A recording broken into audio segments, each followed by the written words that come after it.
My name is Vassey. I am a lead technical animator at Epic Games. I've done a little bit of everything and for a really long time. And so we're going to go through some of those things right now. My story starts in 1977 in a galaxy far, far away called Spartanburg, South Carolina. And it takes me all across the country and back to the South. But first, I want to introduce you to somebody who is absolutely just very important and special to me. There he is. This is 1994 in Spartanburg, South Carolina, and the person you're looking at is named Kevin Vassey. And he is absolutely, like I said, super special to me. Growing up, he was a protector. He was my armor. And he is really, God, he's probably a really like 90% reason that I'm here and able to talk to you today.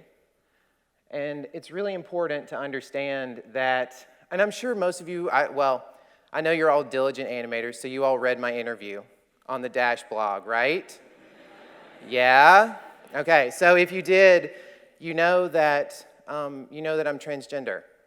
And so that's going to be a part of this sort of journey eventually. We'll get there. But at this point, this was my knight in shining armor.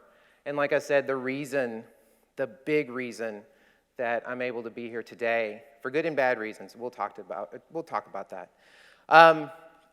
Moving on from here, though, let's talk about influences. So, as a kid growing up in the 80s and 90s, and I will say, too, let me take a break right here. I am the only person really to show up at an animation conference with zero animation in my presentation. So, I've actually animated nothing ever, I promise. This slide is all about the influences for me as a kid. There were three big things that I loved growing up, besides art. Art was a given. I had been doing art forever. It was cartoons, both Disney, Warner Brothers. It was comics. I loved Peanuts. And for those of you that don't know, the thing on the bottom is a computer. That's what they used to look like. And this is pre-cell phones, pre-internet. That's what we had to go with. And so as a kid, I'm playing video games on the computer. I'm watching cartoons. I'm loving comics. And in 1988, I went on a trip to Disney World with my family. And in Main Street, USA, if you've ever been to Disney parks anywhere across the world, you know there's this Main Street, USA entrance that goes in. And there was this old man sitting over there next to one of the stores, and he had his drawing sort of table set up, and he was just kind of chilling there, and we went by and took a look, and he was doing drawings. Turns out he was an animator for Disney back in the day, and this was his retirement, was doing drawings in the park in Florida. And so he was like, "Do you want a drawing?" And I went, "Yeah, I love drawing." And so he took a sheet of animation paper, and he said, "Come back in about 10 minutes." And so we browsed the store and came back, and he was in progress. And he drew from nothing, from memory, from hours and hours and hours of drawing these characters on paper. He drew Lady and the Tramp and the Italian chef and his sous chef who feed them the spaghetti. He drew the spaghetti. He drew the whole thing. His name was Harry Holt. He signed it for me, and it's on my wall to this day, hanging in my studio. And so at that moment, I was like, oh my God, my art can move? What? Like, it didn't even occur to me. Even though I had been watching cartoons, I had no idea how they got onto the screen, really, right? If it wasn't on TV, I didn't have it to consume. We're talking the beginning of VCRs here, right? Like, video stores were just new at this point. And so, especially in South Carolina. And so it blew my mind, and I had this drawing the entire time, and I'm like going through Disney World trying not to bend it, and like getting a folder and like trying to keep it nice on all the rides. And so it was really tough for me as a kid because I had these three things that just constantly were trying to influence me. And I decided at that point, I'm going to be a Disney animator.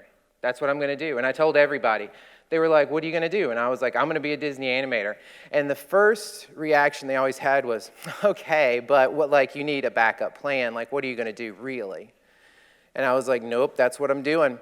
Went all the way through high school. Guidance counselors were like, no, but really, what do you want to do? And I kept saying, Disney animator, Disney animator, Disney animator. At the time going through high school, I was winning art awards in the state of South Carolina. And I was like, this is great. I was going to AP art classes in high school, rocking it. I was taking extra art classes. Portfolio was awesome. I started going through and doing portfolio reviews, going to the schools, all the big art schools. I got accepted everywhere, pretty much. And so, quick little story that I had told some of the other speakers. My senior year, I went everywhere. I got accepted everywhere, Cal Arts, RISD, Ringling, the whole 9 yards. And they all cost money, and we had none. And so I did get an offer from the School of Visual Arts, who we've heard about today a few times. They had a satellite campus in Savannah. And it's kind of like, you can find like 1 or 2 sentences about it now on the internet, and that's about it. And senior year, Valentine's Day, senior year, 1996, I come home to a message on the answering machine. Answering machine, it was a little thing with tapes, and it would record the phone call for you, and it would blink red, and you had to rewind it and play it. And it was my counselor from SVA. I had a full 4-year ride, 2 years in Savannah, 2 in New York, for illustration. And it was my counselor saying, hey, we can't take you. I'm sorry. SCAD is suing us. And so many students were leaving SCAD to go to SVA that they were like, we've got to stop this. And because the family that owns SCAD, owns Savannah, owns the judicial system, owns the real estate, it was very easy to do. So they shut it down.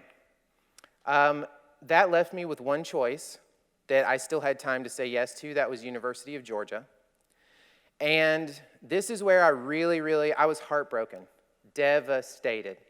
And there were a lot of tears that day. And I started thinking, God, maybe the backup plan is, maybe I do need the backup plan. So the school that I had to go to was UGA, which was awesome. I know Sarah went to, not Sarah's, Amanda's UGA alums here. And so I got into graphic design and was like, well, you know, this will buy me some time. This will get me illustrations, you know, classes and skills. This will get me to Photoshop. This will get me into the computer labs, and this will work out. I did that for a year and interned at Denny's between my freshman year and sophomore year, laying out the menus, if you've ever been to a Denny's. I learned a lot, actually. And when I started at Denny's, we were still doing, we were cutting out everything and doing it layouts with glue and on paper. And they had just gotten their first copy of Illustrator. So we all got copies of Illustrator over that summer to start playing with. So I had to come back in state, again, because the out-of-state tuition at Georgia was insanely expensive. And so Clemson was close. And I had friends at Clemson, and I knew that they had the classes that I could put together, but it wasn't really going to get me, you know, the traditional animation degree, right? But I said, to hell with it. This is what I'm going to do, and this is how I'm going to do it. So I went to Clemson. I went to their tiny art department, and I said, hey, I want to make a short film. I want to do animation. I can build my own degree if you'll let me, and I'm going to pay you tuition to do it. And they were like, cool, sure, that's fine. And that's exactly what I did. You know, not long before this, Toy Story had come out. And I am hardcore traditional animation. I'm like, no, I don't care about 3D. That stuff's dumb. I am doing traditional animation. I'm going to draw every frame. And again, I started thinking, God, I should probably pay attention to that. And I like computers, and I really do like that aspect of things, so I should pay attention. And I know earlier TJ had a talk, and it was amazing, and hopefully you all saw it, and one of his bullet points was fuck hustle. And I was going, oh no, I'm going to contradict that just a little bit, because I've always been a hustler.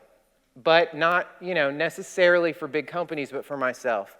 And part of my hustle at this point was, I know Clemson is experimenting with VR, which means they've got the machines to do 3D animation. I was already taking C++ classes as an elective, so I was going from figure drawing to C++, back to painting, back to C++, and theater and drama. And so I said, well, I'm just going to go to the head of the computer science department. I'm going to be like, hey, how do I get in? I need to use these computers. I need to figure this out. So over the summer, they let me go to the SGI lab. For those that don't know, SGI was a computer company, Silicon Graphics.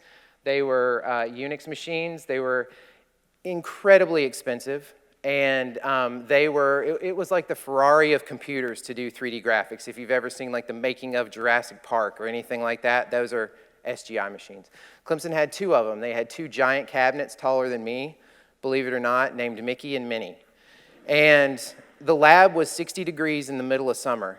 And I would go in there half naked in South Carolina in the summer with a blanket and jackets and a hoodie and everything else and learn Power Animator. And so I was doing that on top of school that was actually getting me grades and things. And as home PCs started coming up, I started sort of doing a little bit more at home. And that's basically how I went out of college. I created a 1-minute short film that is absolutely terrible, traditionally animated, traditionally cleaned up, and digitally inked and painted in Photoshop. And so that got me graduated with a Bachelor of Fine Arts from Clemson, of all places. They did not have, now Clemson has a great DPA degree for 3D animation and being a technical director that they did not have when I was there, unfortunately. This is what I wanted to do, and this was me at that time. This was my dream, and so I moved after graduation to Orlando because at Clemson I was good. In South Carolina I was good. In my high school I was the best. And I moved to Orlando with the line of people trying to get into Disney, and I sucked. And I realized really fast that my pond got bigger, and it was a wake-up call. My drawing skills were trash, absolute trash. And it was disheartening, but again, I was like, well, I've got the computer skills, so what do I need to do? Enter motion graphics. I went to Disney, I knocked on doors, I called, I sent letters, I did everything that I could. I had high-speed internet for the first time in my apartment in Orlando, ever. And they were like, well, you've got the computer skills, go talk to these people. So I ended up at a place called Disney Ideas doing After Effects animation. They were like, we've got this new program called After Effects, and we're going to use it to do wire removal and stuff on the TV shows that we're filming in Orlando, and do motion graphics for the parks and for the rides and queue lines and all that sort of stuff, and you can do that. And I was like, awesome. So I ended up, if anybody's, about my age or older, actually went to the parks at this time, you would have been on the backstage tour, which was basically like, if your desk is out here, there's a piece of glass, and all these families kind of usher in, and they stand at the glass, and they watch what you're doing, and they're like, they're doing sound, they're doing graphics. My desk was right up at the glass. My monitor and the glass was right here. So I would sit here all day while families would usher in and then go, and then celebrities would come in and then go, and all while animating in After Effects. Eventually I did get into animation. Eventually I did learn how to draw. What I did was, it happened to be the Olympics were on, Winter Olympics. I taped figure skating on a VHS tape. I had it record every hour of figure skating that they did, and I would get up at 5 in the morning. I would play the figure skating tape back slow on the VCR, and I would do gesture drawings of figure skaters. And that was basically, I did go to life drawing classes, but that was the way to get the gestures quickly.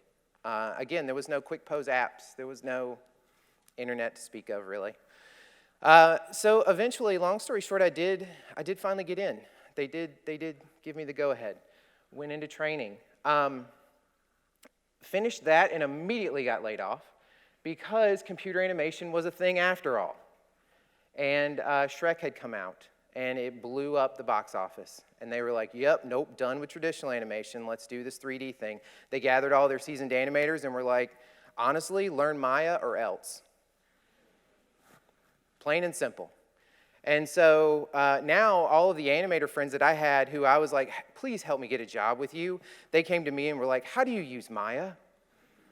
And I had had cracked versions of Maya since version 1, right? And so basically they let me go, they let all the sort of new blood go, and they let all of the middle management go. So anybody who wasn't like a trading card animator, if you know what I'm saying, or had been there a while and was just really good but not like a supervisor, they let him go. We ended up on the back lot at Disney MGM Studios at the time, working on Adam Sandler's 8 Crazy Nights. And so that was my first film, uncredited of course, but Adam Sandler was cool. He was a very nice person, very creatively centered. It could not be any more different than what you see on screen in his movies. But I in-betweened him humping his car, and I in-betweened and cleaned up a lot of the basketball scenes. For any of you who've been forced to watch that movie around the holidays, it was fun, though. It was really fun. And my mentor at that time was an animator on Fox and the Hound. So I still have all of his drawings and drawovers. I would take him animation, and he would flip it and draw over it and kind of like shake his head and correct everything. And then he would be like, no, no, no, like this. And every line he put on paper was correct. And that is infuriating. If you know anybody that draws and every line is correct the first time it goes down, it's awe-inspiring and infuriating at the same time. After that dried up, a lot of the animators who were in that or else category ended up going to Chicago to a studio called Big Idea Productions. And I got an interview with Big Idea as a technical director, not doing animation, but doing render TD, lighting TD, things like that. They took me up there. I interviewed with someone named Tim Toll, who is a lifelong friend of mine to this day. My children call him Uncle Tim. And the question was, Kay, can you write Perl code? And I unequivocally told them, yes, I can. And I absolutely could not and had no idea. I had had C++, so I knew about programming. So they hired me, idiots. And here comes that hustle again, though. Here comes the hustle again. On the way to Chicago in the moving truck, the first thing I did was I went out and bought a laptop, my very first laptop ever. It was a white MacBook, and it was about like this thick. And I went and bought a book, because they had bookstores back then, that was how to write Perl code in 24 hours. It was 24 chapters, a lesson on the basics of Perl. And I did the lessons while riding in the moving van. And when, stopping at a hotel on the way or whatever, I was constantly writing Perl. So that by the time I started, I wasn't good, but I knew enough to have honest questions about how to accomplish what they needed me to accomplish.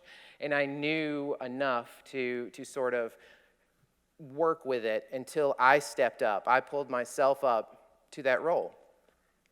I worked on Jonah, a VeggieTales movie. For those of you that don't know, Big Idea is a Christian-based company, and they went through a very sort of hard growing pain understanding that not all Christians are artistically creative. Many are, but a lot aren't. And so they had to sort of come to grips with that as a company, and it was an interesting time to be there. We were using Autodesk Maya to actually render the film, and that caught the attention of, Alias at the time, because it was an Alias software, not Autodesk. And they sent out a team to my team, to the team I was on, and their question was, how in the hell are you doing this? Because we did not write it to be able to do that. And we explained our process, and we told them what we were doing and how we made it work, and it blew their mind. And so at that point, Jonah came out and tanked, and the studio went down. If you are VeggieTales fans, Phil Vischer, the owner of the company, wrote a book, And on the day that everyone was getting fired, and unfortunately in our industry, there's a lot of experience with getting laid off and fired and things like that. And that's why we are all friends, so that we can hire each other when that happens to us. A friend got let go, and I'm actually quoted in the book, not directly, but my line is in there. My writing is in there. Phil took it. My friend was like, I've got to send this goodbye email. And I said, you know what? You should end it. One of the videos, one of the most popular videos for VeggieTales is called Where's God When I'm Scared? And we were all so mad, and he was writing this email, and I was like, you know how you should end that? You should be like, I've lost my copy of Where's God When I'm Fired? So if you read the book, check it's in there somewhere. I did find it once, but that's been about it. The important thing here is, though, that the people from Alias who came to marvel at our work got hired by DreamWorks. And then they were like, we need to build teams, and they called us. And so a lot of the group that I worked with at Big Idea moved directly to DreamWorks. And I was at DreamWorks Animation for 11 years. I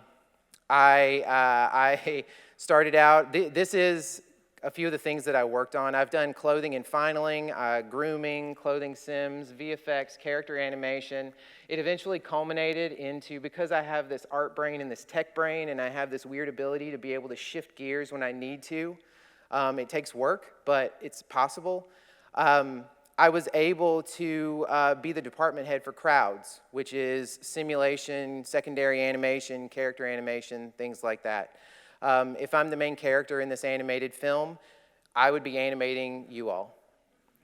And so that's what I did for quite a while, until I got what they call above the fold, which is the credits that are behind the cool art as opposed to being on the black scrolly part. And I did that a few times, and the movie industry got scary because it was starting to leave the country, and we were headed for a shakeup. And so here's that hustle again. Along this way, remember those 3 things that I loved as a kid? Well, around this time, we had iPhones now, and video games were becoming a thing. And I played a video game. I also had kids by this time. I played a video game called Gears of War, and in the credits it said it was made in North Carolina, and I was like, that's close to home and grandparents, and I need grandparents right now. And so I started conversing on LinkedIn with people from Epic, and they would come out, and I'd be like, you guys want to tour DreamWorks? And they would go, yeah, and then I would come to this coast for Christmas and holidays and be like, can I come tour Epic? We did this for about 5 years. In the meantime of doing all of that, though, I was also making comics. So at night, I eventually got tapped. I was working on How to Train Your Dragon, and I did a guest strip of Toothless and the dragon Frank, who's the little blue guy on screen right now, for David Reddick, who was an artist for Garfield. He is an artist for Blondie currently in the newspapers. He was a syndicated cartoonist.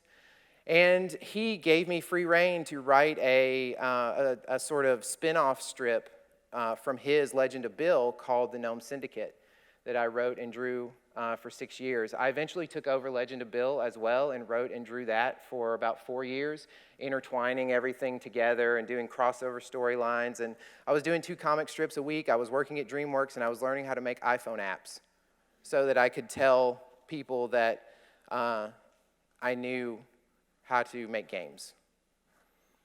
And so while that is all going on, I finally get to Epic. It took me, for people who are interested in working for Epic, all of the stuff you've seen before this slide sounds really awesome, and you're like, damn, Kay, that's badass. I applied to Epic, and they said no 4 times.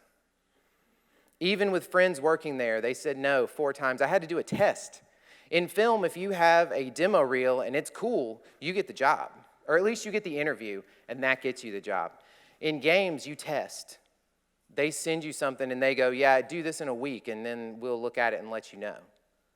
The reel gets you the test. The test gets you the interview.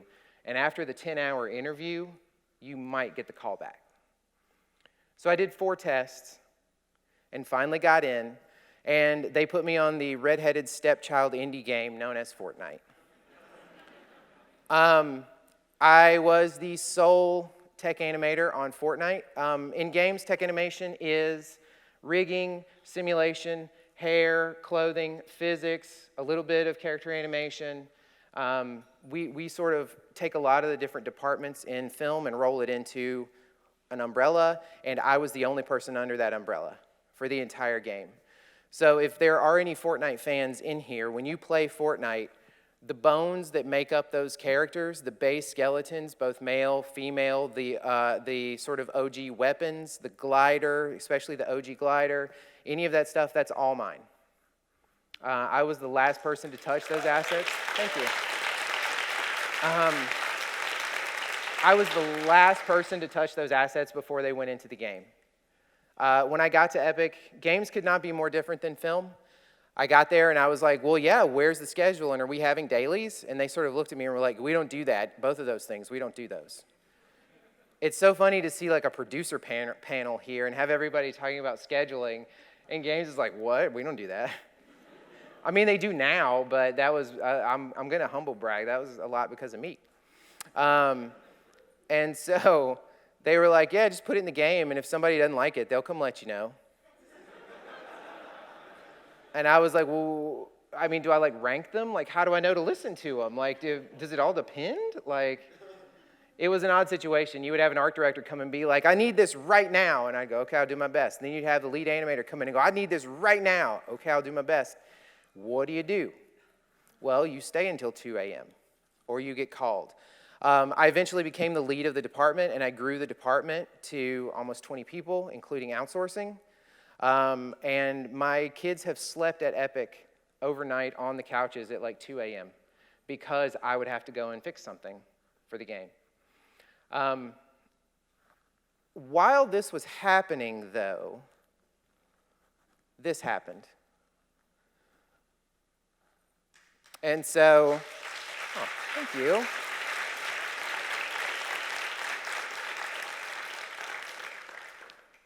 And so all the stories that I've told you up to this point, all about that hustle, all about that drive, for a lot of trans women, and I'm not going to speak to anybody else's story, but I know that the ones that I've met, we overachieve the shit out of things.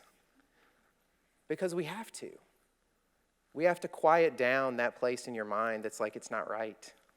It's not right. It's not right. And the more that you can stay busy, the quieter that gets. And when you accomplish whatever task it is, then it comes back and you're like, okay, I've got to go focus on something else. And so you never want to focus on that until it becomes so loud that you have to. So remember back in '88 when I went to Disney? That was the same year I figured out that something was different about me. And I carried that through this entire career. I think I can go backwards. I can. So this happened in the middle of Fortnite. I'm running out of time, y'all. This happened in the middle of Fortnite. And I pulled my team. At that time, it was the team, HR, other people, about 35 people into a room. And I stood in front of them and I said, I have an announcement to make. I'm transgender. And I know that y'all are going to need some time to think about that. This was December, right before the Christmas party. And I was like, when I come back in January, I'm going to be presenting. And it's going to be one hell of an awkward ride. And unfortunately, all of you are going to have to be with me on that ride. If you're gay, if you're a lesbian, you can fly under the radar if you choose to do so. If you're a trans man, you can still sort of fly under the radar for a little bit. When you're a trans woman, you cannot. And so every awkward step of the way for years, I knew that I was going to be coming back in and sort of working with this. I'm not going to go into detail just because of the time and some of the things, but if you want to know sort of what happened with Fortnite, I'm not on the game anymore. And I think that the company is growing. Obviously, the games industry is hard. Obviously, the games industry is full of white men. And I want to make it very clear, and I'm not picking on any of the white men here, cishet white guys in the audience, although I kind of am because I expect a lot of you, because I've been with you on the other side and now I'm not, and I know what happens. I would not have the job or the career that I have if I transitioned earlier. There's no way. I was the highest ranking woman on the art team at Epic until I was not. I was the highest ranking woman on the art team, and it was like a bait and switch, right? I got in and it was like, psych, I'm a woman, and they were like, what? Games industry minds blew immediately as soon as that happened. And they're still blowing to this day, but getting better. And so it's important to realize that as you build a studio and as you come to these conferences and you're like, hey, I made a studio and I hired this guy, and I hired this guy, and I hired this guy, and I hired this guy. She's our producer, and I hired this guy, and I hired this guy. Maybe rethink that. So now at Epic, I'm working on special projects that involve all kinds of fun stuff, metahumans, film, about anything you can imagine we're going to be doing with Unreal. I love Unreal. I love the tool set. I love that the owner of the company is about the democratization of software and tools. There is no subscription model for Unreal, and I'm not just sort of like fangirling over it because I work there, but honestly, I'm a teacher for the VFX Fellowship, and we have people come in and make a short film in Unreal only in 5 weeks. It's amazing. Try it. Even if you're doing an animatic for something else, give it a whirl. Here's my social media. And I know this thing is going to go red here in a minute, so I'm going to sort of throw myself onto the gods for at least a few questions if you want to yell them out. But let's open it up. Let's go ahead and do it while we have just a bit. Questions? Anything?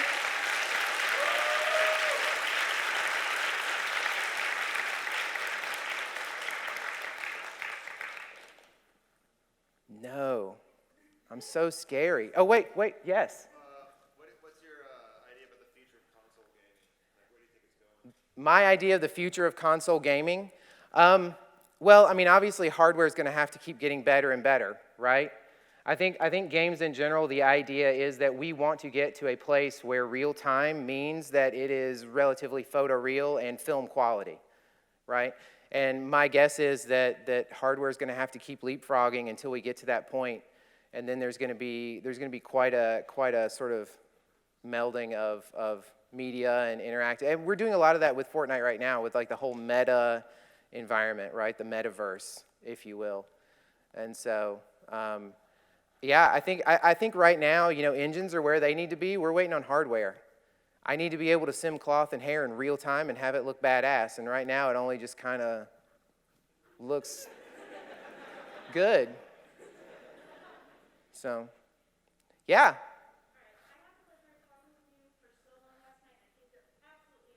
Oh, thank you. For all the non-white males in the audience who happen to be technically minded, how are we supposed to, I want to say put my foot in the door, but I almost think it has to be first in like the Kool-Aid man. How do we do that? How do we talk to those people who are kind of in that realm? It sucks. Times are changing, but it sucks.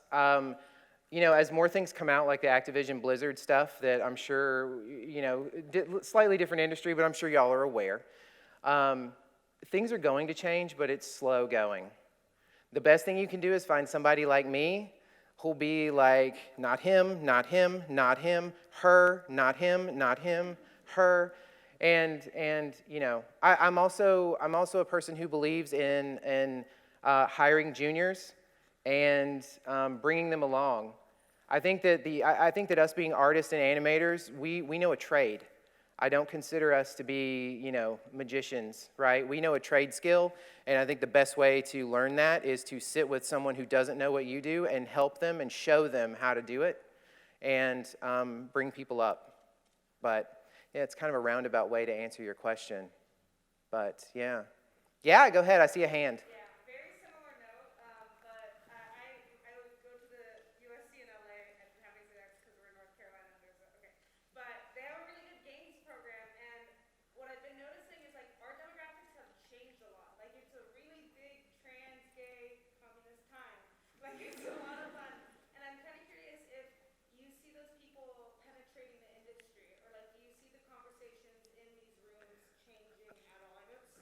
Oh, yeah. I'm actually one of the leads on the Epic Mega Gays employee resource group that Epic started less than a year ago.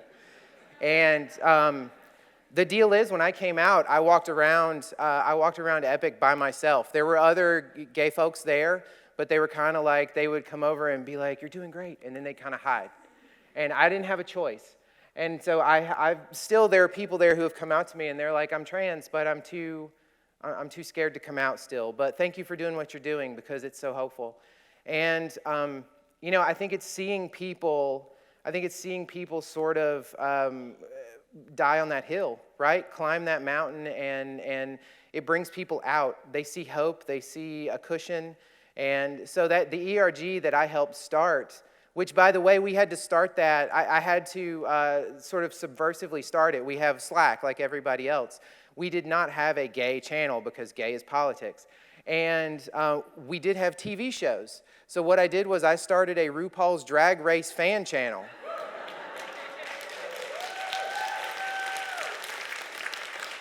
And I was like, this will fix them. And so that eventually got renamed to the Epic Mega Gays ERG Slack channel. But we have over 200 people now, approaching 300 in the company, who are out in that channel. We also have a safe space, which is super important. So yeah, times are changing, and I think as that younger generation comes up and has that fire, it's gonna be better. It already is better. The kids that my kids go to high school and school with, they don't care about me that much.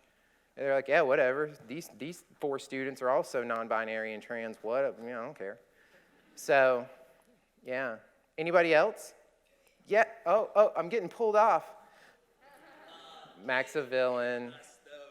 Afterwards, right? You're gonna stick around? Yeah, totally. Mine